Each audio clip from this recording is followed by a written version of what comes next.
Approaching Soviet airspace. 20 minutes to drop off. Commencing internal depressurization. Equipment check. Arm main parachute. All right. You ready to go? Drop zone still showing a high pressure mass. Cav okay. Good. We've got high visibility.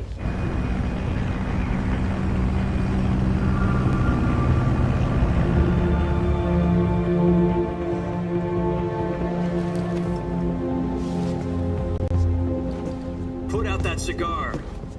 Connecting oxygen hose to interior connector.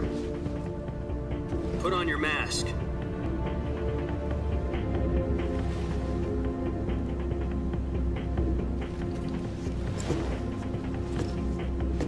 Does this panty waste know what he's doing? Approaching release point. 10 minutes to drop off. Hey, are you deaf? He said put out the cigar and put on your mask.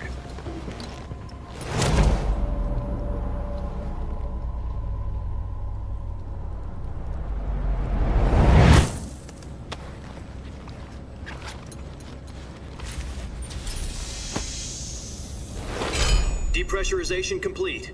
Checking oxygen supply. 6 minutes to drop off. Opening rear hatch.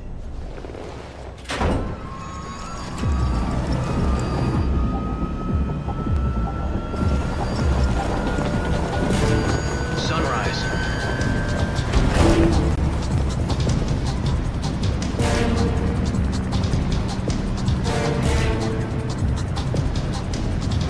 External temperature minus 46 degrees Celsius.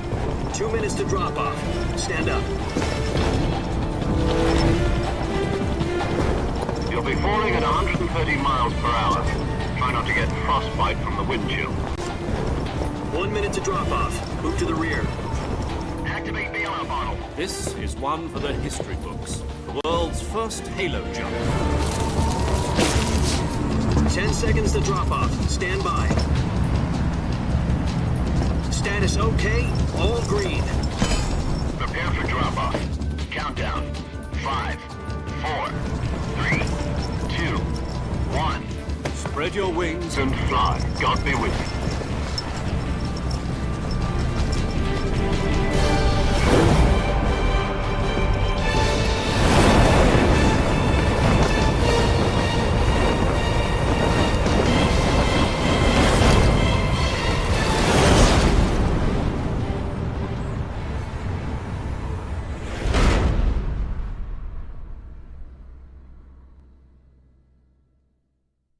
Jack, I've got some important news. The head of the CIA has finally given us the green light for the virtuous mission. Virtual mission? No, the virtuous mission. The future of our Fox unit depends on it. If it succeeds, we'll be officially organized into a unit. Virtuous mission? Sounds like some kind of initiation ritual. You know, don't get cocky. This isn't a training op. Right.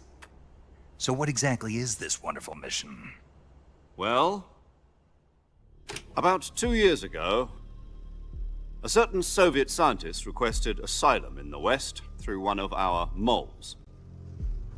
His name is Nikolai Stepanovich Sokolov. He's head of the OKB 754 Design Bureau, one of the Soviets' top-secret weapon research facilities, and the East's foremost expert on weapons development. Sokolov? Isn't he that famous rocket scientist? The very same. On April the 12th, 1961, the Soviets achieved the first manned spaceflight in history. The Earth was blue, but there was no God. Well spoken. The rocket that carried Yuri Gagarin to orbit was the A-1, known as the Vostok rocket. Sokolov is said to be the man most responsible for the multi-engine cluster used in that rocket. After Gagarin's flight, Sokolov left rocket development to become the head of the newly established Design Bureau. From a lowly technician to head of a design bureau, that's quite a success story, so why do you want to defect? It seems he'd become afraid of his own creations. Afraid? Call it a crisis of conscience. And for that, he left his country and his family behind and went over the fence? Not exactly. One of his conditions was that his family was also to be taken safely to the West. For used a mole to get the family out first and succeeded in sneaking Sokolov over the Berlin Wall shortly afterwards. I was the one who conducted the operation. The security on the eastern side was still full of holes back then. Then what? We got Sokolov over in one piece, but the whole ordeal had left him exhausted, and we checked him into a hospital in West Berlin. It took him 2 weeks and more than 600 miles to get from the research facility in the Soviet Union to Berlin. He was in no condition to say anything coherent. And it was only a week later that we had something much bigger on our hands. The Cuban Missile Crisis. October the 16th, 1962, President Kennedy received word that the Soviets were in the process of deploying intermediate-range ballistic missiles in Cuba. The President demanded that the Soviets dismantle and remove the missiles. At the same time, he announced a naval blockade to prevent further missile shipments from reaching Cuba. But the Soviets didn't back down, instead placing their armed forces on secondary alert. Soviet transport ships carrying missiles continued on course towards Cuba. US and Soviet forces went on alert for an all-out nuclear war. Frantic negotiations were conducted through the UN's Emergency Security Council and unofficial channels to end the hair-trigger standoff. Finally, on October the 28th, the Soviet Union agreed to remove its missiles from Cuba, and so the world avoided a nuclear holocaust. But in order to get the Soviets to pull their missiles out, we had to make a deal. You mean the one where the US agreed to remove its IRBMs from Turkey? No. The Jupiter IRBMs deployed in Turkey were obsolete, and we were going to get rid of them anyway. They had no strategic value whatsoever to either the US or the Russians. The Turkey deal was a ruse, a cover story that was fed to the other intelligence agencies around the world. So what did the Russians really want? Sokolov. They wanted us to return Sokolov. You mean the Soviets pulled out of Cuba just to get their hands on Sokolov? That's right. What the hell was he working on? At the time, we had no idea. We were running out of time. It was either give up Sokolov or risk full-scale nuclear war. In the end, we had no choice. President Kennedy gave in to Khrushchev's demand. The next day, I got Sokolov out of the hospital, handing him over to agents on the eastern side. Sokolov kept on screaming, "Save me," until he disappeared from my sight. Then, a month ago, we received some new information from one of our moles. About Sokolov? Yes.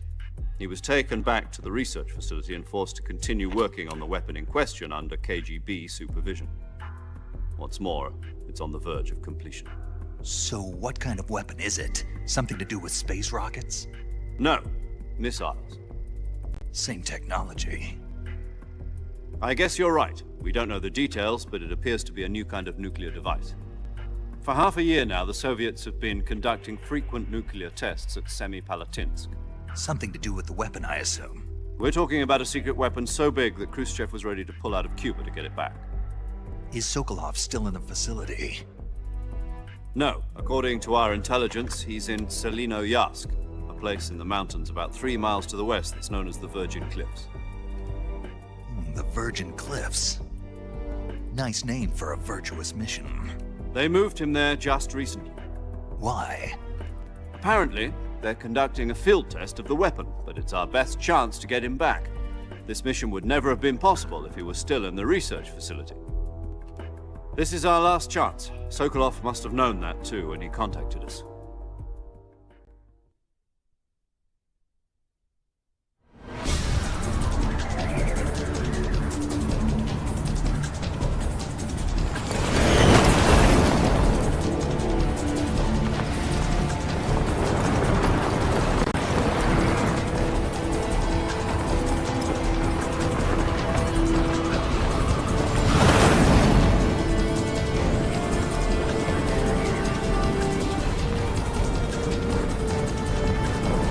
Listen up, Jack.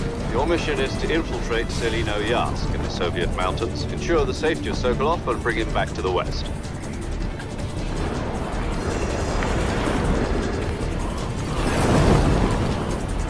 If we don't get Sokolov back before that weapon is complete, we'll be facing a major crisis.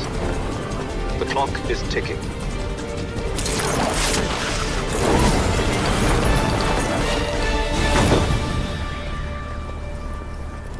Once we've confirmed the rescue of Sokolov, stand by at the recovery point. A recovery balloon will be dropped at that point. Helium will be pumped into the balloon to inflate it. The process takes about 20 minutes. Once it's complete, the gunship's arm will latch onto the balloon and pull it up.